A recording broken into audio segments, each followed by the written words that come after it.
Welcome back. Now, Finance Minister Enoch Godongwana unveiled a revised budget with a smaller increase in value-added tax than previously proposed. The new version proposed a 0.5 percentage point hike in each of the next 2 years, which cumulatively increases VAT by 1% over the next 2 years. Godongwana said the government also did not foresee inflation-linked increases to personal income tax brackets to finance its spending. We unpack the proposed tax adjustments now, and joining us for that analysis is Devs Moodley, Senior Manager at Forbes Mazars, Mamotla Mohlola, Tax Associate Director at Deloitte Africa, and Peter Faber, Senior Executive of Taxation at SAICA. Thank you so much for your time, ladies and gent. Usually I feel like the tax people are just in the background. We know we're going to get an increase in sin taxes, but not really any drama. But all the focus has been on you this time. So welcome to the party. Devs, I want to start off with you because before we get into the politics and the VAT issues, just characterize, the sources of revenues that we are getting right now. Just a picture of where we are at in terms of tax collections. So VAT, the big thing that came out Yes. of the budget is definitely the VAT. Revised budget proposes an effective 1% increase, but 1% increase staggered.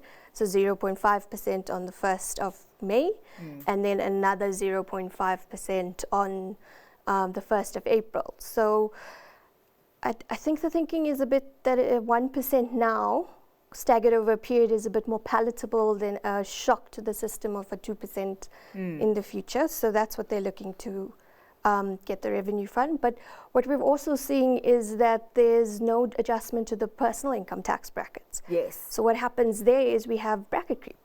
So it's stealthy. Yeah. So your salary increases with inflation. You get more year on year in a salary increase, but your increase from a salary means you could fall into a higher tax bracket. Yeah. Because there's no shift in the tax brackets.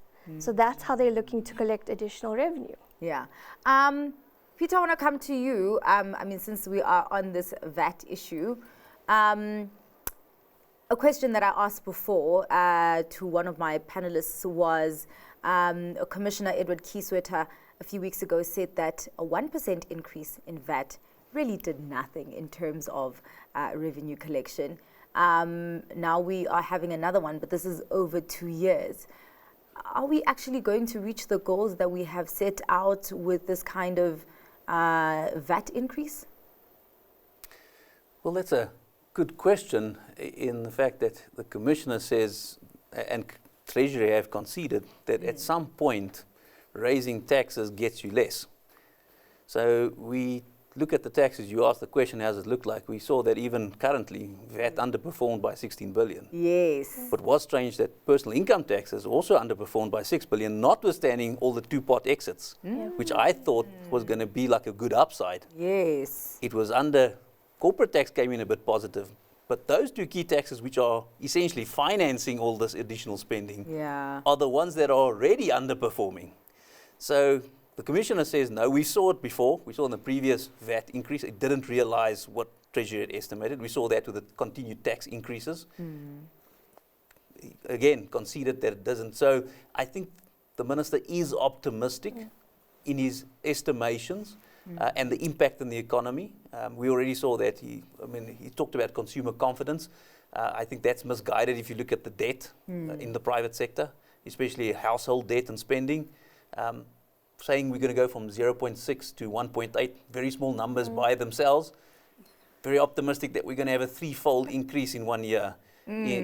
What exactly is changing to get us to that positive? And that will be directly tied to that spending. Yes. So I agree with the Commissioner. I don't share the Minister's positivity as to whether he's going to actually see the returns on the VAT rate increase.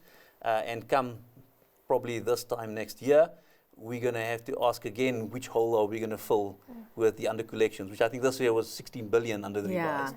So we're going to have the same discussion maybe next year again. Mamotla, have we reached a ceiling in terms of how much tax we can collect? Look, I think from a corporate tax and, for companies as well as individuals, right?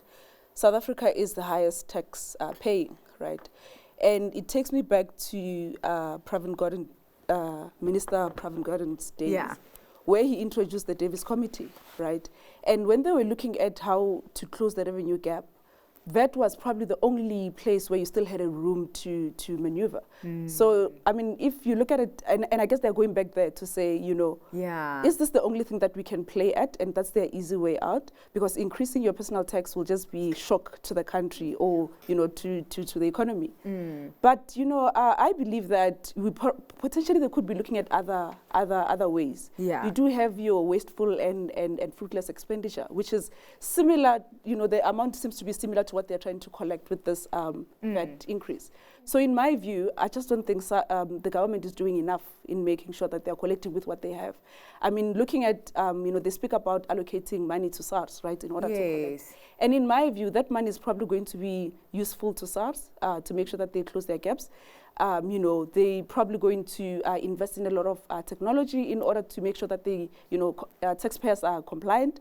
So I honestly think there is still a room to collect. It's just they are trying to find an easy way out. But I'm looking forward to see what SARS will do with whatever that's allocated to them, you know, in the current budget. Easy way out, which is the VAT, which isn't really easy because, I mean, you talk about it underperforming this time around, meaning that it's going to put pressure on spending. Correct. Where people are going to spend less, and that means less VAT. Let's talk about this room to collect. And Devs, I quickly just want to come to you. What could have a significant multiplier effect in terms of tax collection?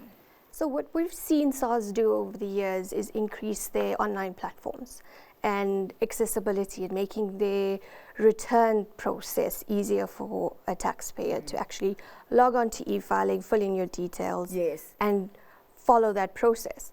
What I think SARS should actually now focus on, given the increased investment in them and the collection process, is the use of AI. How can they use AI and artificial intelligence to increase this collection process, to focus on those who are non-compliant? Okay, quite interesting. I'm very happy that Edward Kieswetter got his 3.5 billion. Very happy. And also an additional 4 billion over the medium term. Peter, what can you say about SARS using that to its full benefit and advantage? Well, I think the Commission has already noted where he's going to spend it. So the 3.5 was already in last year's budget. Over the medium term, and the 4 is the new allocation going to operational expenditure. So in our analysis on as far as operational expenditure, excluding the 2,000 headcount that they've cut since 2016, but they've also changed the dynamic of the staffing. Their operational costs have stagnated. They haven't actually increased that. So I think to a large extent, it's not just capital systems, but there are other things from an operational perspective that they are hopefully going to spend the money on. So you'd have seen the Minister note that the Standing Committee of Finance had last year said that they're looking at recommending 20 billion additionally over the medium term. 4 billion's far cry off that. We did an analysis on, call it the defunding of SARS over the last few years, and instead of using a percentage of cost, actually use it per active taxpayer, and it actually has gone down from about 200 or 2 million per active taxpayer to about 850,000 currently. So is he going to use it? I think there is a lot of space to use that, and hopefully we'll see that in both the collections. In the tax gap, even though that number seems to exponentially have grown since October last year for some other bizarre reason. Mamotlo, you mentioned something very interesting, that personal income tax also underperformed. Even though we saw two-pot withdrawals, I think, what was it, almost 2.5 million people have withdrawn. And also, people's salaries had increased. I'd only heard about it, by the way. But what does that actually underscore? Could it also underscore the issue of non-compliance? Potentially, obviously, and I hope that the commissioner will use these funds in order to make sure that they collect as much as they can. If they invest in proper technology, if they invest in technology that can help them analyze data, link them to different systems, which I think that's what they're currently trying to do. Yeah. They have potential to collect more. Like you're saying, salaries are not increasing as much as you think they are. And even though, from that perspective, even not having to introduce wealth tax as well, which is probably a challenge that they've been facing over the past few years. So I personally I think there is people who are not compliant, but it's because SARS doesn't have probably the resource, the effort, as well as the technology that they should be having. Yeah. So this revenue that's been allocated to them, I hope they'll come up with, employing specialists that will help them navigate around, making sure that they collect as much as they can. So I think there's a room to collect as much as they can from current taxpayers who are not compliant, or even those that are compliant, they're just probably not declaring everything that they have. Yeah. People are investing money offshore. Are they having enough resources or specialists to understand the current tax legislation and making sure that they collect as much as they can? I want to talk about the bracket creep. How hurtful is that, Devs? So essentially, your buying power has decreased. The value of your rand and the value of what we earn now has decreased. Because you earn more, you're potentially going to pay more taxes. So that's where you're going to feel it. We're paying more taxes, we're getting an inflationary increase, but our spending is not increasing. Added to that is now 15.5%, potentially 15.7, 15.5% plus another 0.5%, which is a 16% VAT increase so on our consumer. But not really. Yeah, effectively. Not really. And how long can we go on like this, Peter? Well, if we were in 2014, we already said we can't go on, and you even read back. And I think when we look at it, we're already borrowing money to finance operational costs. And the minister likes using primary surplus because they're trying to get away from the fact that there's an actual surplus. But if you're making a loss of 300 billion and you're having to pay interest of 400 billion, 460 billion, that's where we're sitting. It means that you're borrowing money to pay interest. Yeah. That's exactly what you're doing. So to say that we're going to save it somewhere and go somewhere else, that's going to turn, we're going to borrow less, the answer is no. You've already, and he uses the word, we've already embedded overspending. And the fact that he was unable to cut spending really tells us he's embedded it. We've embedded borrowing money to pay for operational costs, not for infrastructure. So unless there's a political will, and I think that's where the parliamentary process is to start forcing that, to say, we aren't asking you to cut, we're telling you to cut. And we know we don't have a choice anymore. The choices have gone. We've taken out, back in 2014, we started taking ourselves out of having choices. And I think that's where we are now, is that we still think we have choices. We've passed the chances where we are. Everything we're doing now that's worsening it is literally burdening more and more future generations and putting us at a point where we're going to just have to borrow. And as we saw with Greece, etc., you do those big borrowings. Remember when we went to 2000, that's exactly what we're trying to avoid, to say we will not want somebody else dictating our policy to us. Well, we're at the brink of getting there. There's a debate on whether this was a pro-growth budget or not. And of course, we know that to sustainably put tax collections in a solid footing, we need growth. Where are you on that? Did it go deep enough into addressing growth issues and actually what we need to do, or did it fall short, Mamusha? To be honest, I think, people say it's a copy and paste from prior years, which to some extent I agree, right? We do need money as the government. And are they currently using their current resource and what are they doing in making sure that with what we have, we can actually grow the economy, right? For example, we spoke about them trying to find the easy way out, them trying to increase taxes. Is that really sustainable? Is that something that they can use for a longer period? What is it that they're doing currently with their current expenditure, for example? It's big. Yeah. What is it that they're doing in making sure that they reduce that current expenditure to make sure that at least there's a balance in what they're doing? Increasing VAT is one thing, right? It's a consumption tax. Yeah. So Yes. our salaries are not growing, for lack of a better phrase, they're not growing. So what are they trying to do in increasing VAT? If your salary is not growing, it means your spending is less. Yeah. You are going to spend less in what you're currently spending. Is there a room that taxpayers or consumers are now going to go into this informal markets to buy the product? In that way, it means actually we're not even going to collect what we think we're going to collect from a VAT perspective. Is that growth? I personally don't think that is growth. I think there's a way to look at how do we grow the economy with what we have.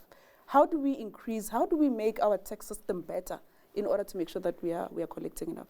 Well, I mean, did he have much of a choice? Because, I mean, we know that he's supposed to be addressing growth, but that seems like a long-term thing, right?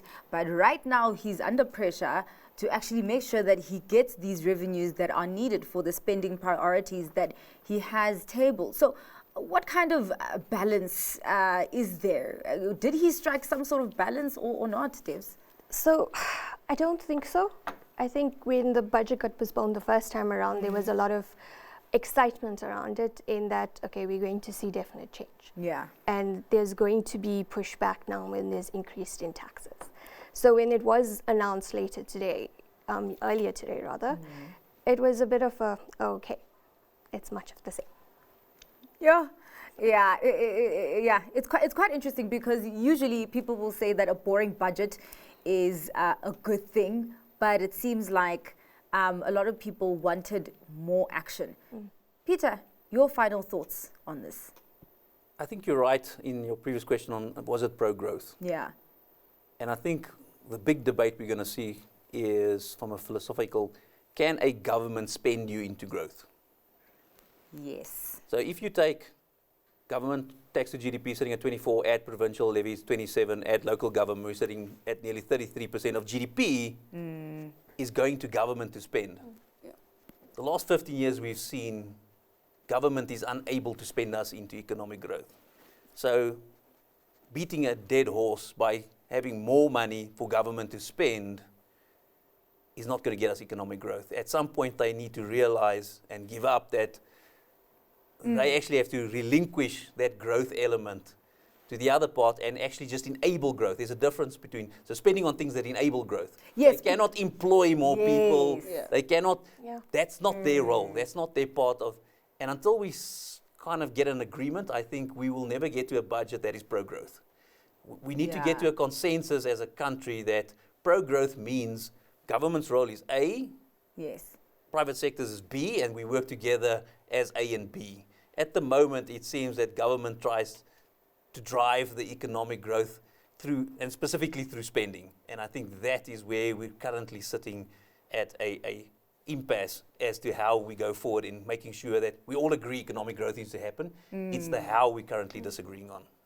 And really that spending is not the issue, but it's where you spend. Yeah. All right. Final thoughts, Mamotla? Interesting budget.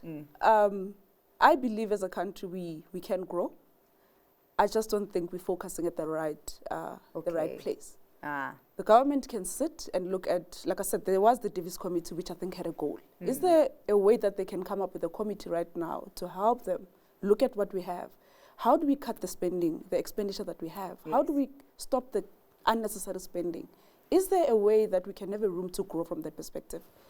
From a revenue collection perspective, I do believe SARS is capable, and they will definitely do that. They need to just employ the right people with whatever money that they're receiving right now. I just think taxpayers must be ready, and hopefully they'll come forth in being compliant with their taxes. To close us off, Dev's last 20 seconds. it's going to be interesting to see what SARS does with this renewed investment in them. Yeah, with the new Definitely. money. Yeah. All right. Well, thank you so much for your time, ladies and gent. Really, really appreciate it. That was Devs Mudli, Senior Manager at Forvis Mazars, Mamohla Mohlola, Tax Associate Director at Deloitte Africa, and Peter Faber, Senior Executive of Taxation at SAICA.